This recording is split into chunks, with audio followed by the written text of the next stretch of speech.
All right, Crossroads, we'll start off on the diamond tonight as we get ready for softball season to get into full swing. Ganado hosting a tournament that featured Bay City, Victoria East, Yoakum, and Tidehaven. Ganado won against East 4-2, then beat Sacred Heart 5-1. Bay City defeated Tidehaven before being beaten by Sacred Heart. Victoria East got a win against Yoakum before the tournament wrapped up, but congrats to reigning state champs for such a strong performance in their home tournament. So congratulations to Ganado Maidens. Now, Texas A&M and Victoria finished off a baseball series against Our Lady of the Lake. They lost the first game of a doubleheader 6-5 before dominating Game 3 to the tune of a 7-1 victory.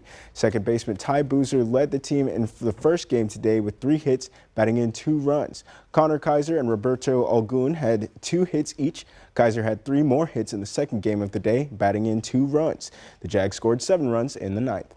Now, the Bloomington Bobcats now know their 2026 schedule, starting off in mid-August with scrimmages against George West and Louise. The regular season starts off at a home game against Woodsboro before a 2-game road trip to Shiner St. Paul and Yorktown. They'll then return home to face Kearney City on September 18th, get back on the road to face Flatonia before September ends. They'll finish the season alternating home and away, finishing the final stretch home against Kennedy, then away against Shiner. They'll come back home versus Danbury, hit the road again to Weimar, and finish up at home against Ganado. The Bobcats won 4 games last season, so good luck as they try to improve their record from last season for the second season in a row. It was a big day for collegiate hoops with some top-ranked teams, including my alma mater, the number 2 ranked Houston Cougars. They took on the Arizona Wildcats, who were the number 4 team in the country, but should see maybe a sizable jump, maybe a little bit of a jump. But they spent a good amount of the season at number 1 and proved why in this game, getting 22 points off the bench from Anthony Del Orso on the way to a 73-66 win. Projected first rounder Kingston Flemings had 17 points for the Cougs and a loss that featured at least a few players who will be playing professional hoops this time next year.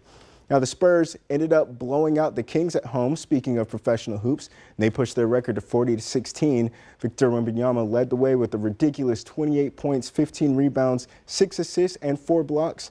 Stephon Castle stepped up with 18 points and 8 rebounds, and they'll face the Pistons in a few days in Detroit. Now, the Houston Rockets lost a tough one against the New York Knicks just before our broadcast, if you happen to catch that.